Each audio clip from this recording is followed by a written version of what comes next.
It's a Tuesday morning in 2019. A teacher in Ohio sits down with her retirement statement. 31 years of contributions. She's looking for the total. She finds it $412,000. She feels okay about that. She closes the folder and goes to work. What she doesn't see is a single line buried on page 3.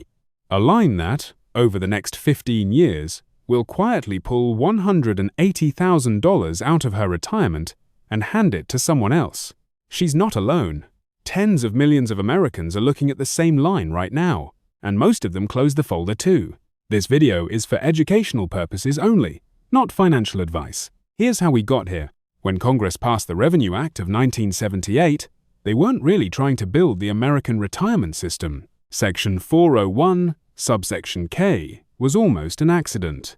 A tax attorney named Ted Benner noticed a loophole, and by 1981, the first 401k plan was live. Companies loved it. It shifted the retirement burden from employer to employee almost overnight. But there was a problem. Nobody told workers how to read the plans. By the mid-90s, mutual funds were flooded into these accounts, and every fund carried a cost. It's called an expense ratio. It's the annual fee a fund charges to manage your money. And for decades, the law didn't require anyone to show it to you in plain language. The Department of Labor finally required clearer fee disclosure in 2012 under the ERISA fee disclosure rule, specifically the 408b2 regulation. For the first time, plan administrators had to tell participants what they were paying. The catch? The disclosure was still buried in documents most people never read. So that line we're talking about? It's been there for over a decade, hiding in plain sight. Which brings us to the question you're probably already asking right now.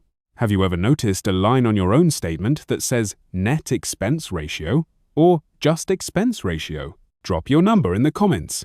Even if it's 0 point something, that number matters more than almost anything else in your retirement. Here's the mechanism, and once you see it, you can't unsee it.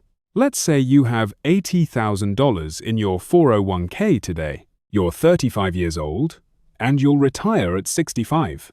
Your account earns an average of 7% per year. That's a rough long-term average for a diversified stock portfolio based on historical S&P 500 data. Over 30 years, with no additional contributions, that $80,000 becomes about $609,000. Now, add a 1.2% annual expense ratio.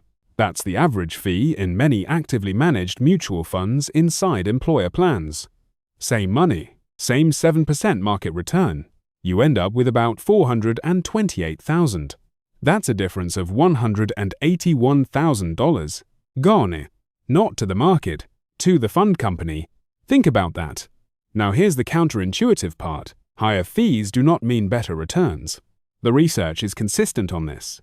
A 2002 study by Mark Carhart, building on earlier academic work, showed that after costs, actively managed funds on average underperform low-cost index funds over time.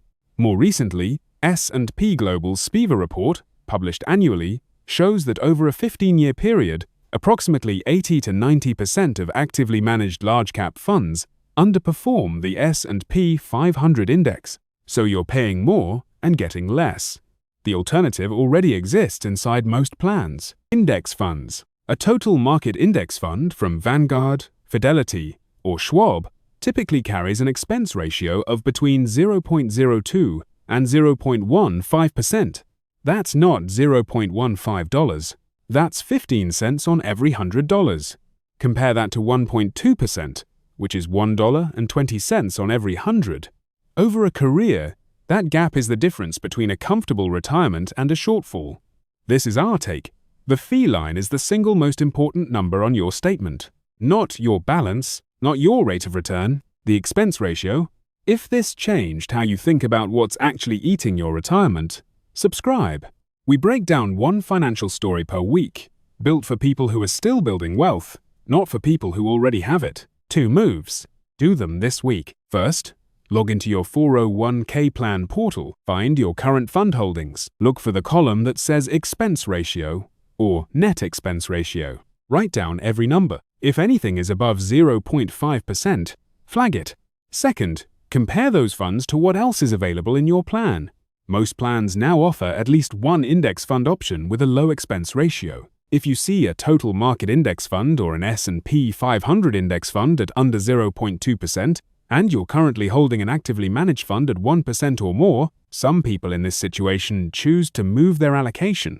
Your plan's website usually lets you do that in under 10 minutes, with no tax consequences inside a 401k. That's it. 2 actions, 1 line changed. $180,000 back in your column. The teacher, in Ohio, she found the line eventually, 2 years later.